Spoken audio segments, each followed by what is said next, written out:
Assalamualaikum warahmatullahi wabarakatuh. Perkenalkan, nama saya Ririn Triarista. Saya mahasiswi dari Universitas Islam Majapahit.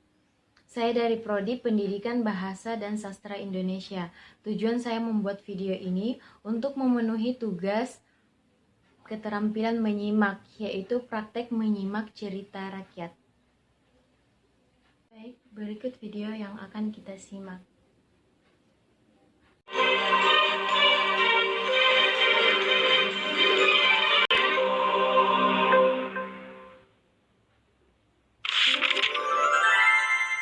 Batu menangis.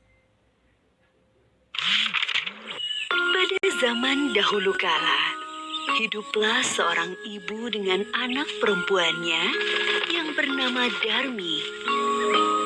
Ayah Darmi sudah meninggal saat Darmi masih kecil. Dahulu mereka hidup berkecukupan. Namun setelah ayahnya meninggal, Ibu Darmi harus bekerja keras di ladang demi hidup mereka. Karena setiap hari bekerja di ladang, kulit Ibu Darmi jadi kian gelap. Berat tubuhnya juga menyusut. Semua dilakukannya demi Darmi, putri satu-satunya. Namun apa yang dilakukan Darmi? Dia tidak mau membantu ibunya. Kerjanya setiap hari hanya berdandan. Dia juga enggan keluar rumah karena takut kulitnya jadi gelap seperti ibunya. Suatu hari, Ibu Darmi hendak bekerja di ladang. Dia akan bekerja sampai sore sebab musim panen sudah tiba. Ibu Darmi berkata pada Darmi, Darmi, bisakah kamu memasak hari ini, nak? Ibu tidak bisa pulang siang ini karena harus menyelesaikan panen kita. Jika sudah selesai masak, maukah kamu mengantarnya ke ladang untuk ibu? Darmi yang sedang menyisir rambutnya yang indah terkejut. Tidak mau, Bu. Kalau aku masak, nanti rambutku bau tungku. Aku kan habis keramas. Lalu, kalau aku mengantar makanan ke ladang, kulitku jadi hitam. Aku kan habis luluran. Ibu Darmi hanya menggeleng-gelengkan kepala sedih. Di ladang, Ibu Darmi bekerja dengan keras. Dia mengumpulkan hasil panen. Besok, dia akan menjualnya ke pasar. Dia tidak memperdulikan perutnya yang lapar. Saat lelah, dia beristirahat sambil meminum air kendi yang dibawanya. Dia berdoa dalam hati, Ya Tuhan, tolong kami. Ubahlah anakku. Lepaskan dia dari sifat malasnya. Setelah pulang dari ladang, Ibu Darmi pulang ke rumah. Betapa terkejutnya. Di sana tak ada makanan yang bisa dimakan. Darmi sama sekali tidak memasak. Darmi yang melihat ibunya pulang malah marah-marah. Ibu ini kemana saja sih? Masa tidak ada makanan di rumah? Aku kan lapar. Seharian tidak makan. Darmi, tadi ibu kan sudah menyuruhmu untuk memasak. Aku tidak mau, Bu. Darmi meninggalkan ibunya yang kelaparan dan juga lelah. Keesokan harinya, Ibu Darmi sudah bersiap dengan hasil panennya. Dia akan pergi ke pasar. Darmi, ikutlah ibu ke pasar, nak. Ibu membutuhkanmu untuk membawa hasil ladang kita. Nggak mau, Bu. Nanti kulitku kotor. Apalagi pasar kan becek. Aduh, aku nggak bisa membayangkan. Kulitku yang bersih ikutan kotor. Akhirnya, ibunya ke pasar sendiri dengan membawa hasil ladang itu. Sorenya, Ibu Darmi membawa uang hasil panen. Tidak terlalu banyak, hanya cukup untuk membeli benih dan makan beberapa hari. Darmi yang melihat ibunya sedang menghitung uang, segera mendekati ibunya. Bu, bedaku habis. Tolong belikan dong, Bu. Ya, besok ibu belikan. Tapi kamu harus ikut supaya ibu tidak salah beli. Akhirnya Darmi dengan terpaksa ikut ibunya pergi ke pasar. Tapi Darmi berbisik kepada ibunya.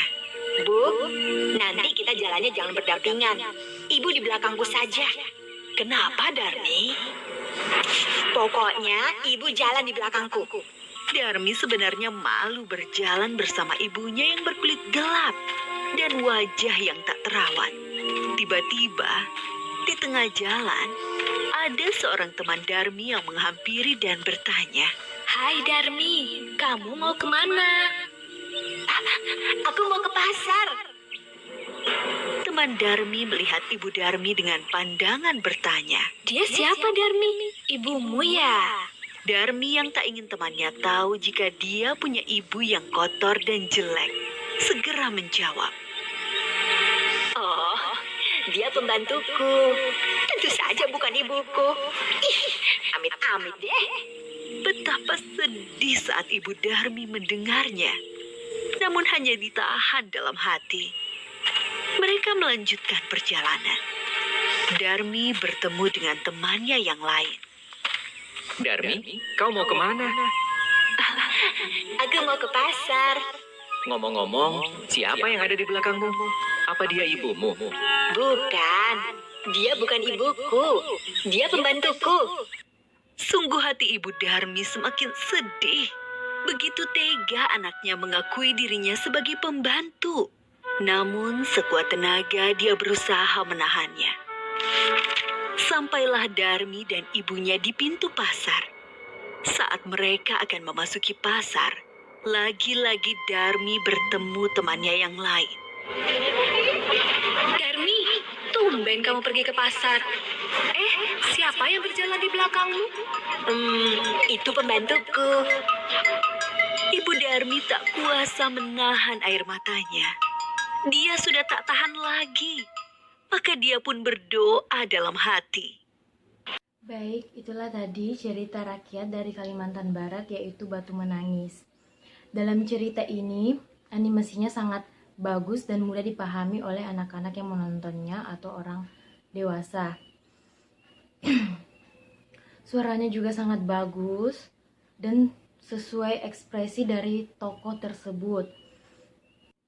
Dalam cerita ini disebut Batu Menangis karena anak durhaka ini dikutuk oleh ibunya menjadi batu karena sama sekali tidak menganggap bahwa ibunya lah yang melahirkan dia dan selalu menyakiti perasaan ibunya dan sama sekali tidak menghormati ibunya. Oleh karena itu, rakyat Kalimantan Barat menyebutnya Batu Menangis dan sampai saat ini sekarang masih ada di pinggir tebing.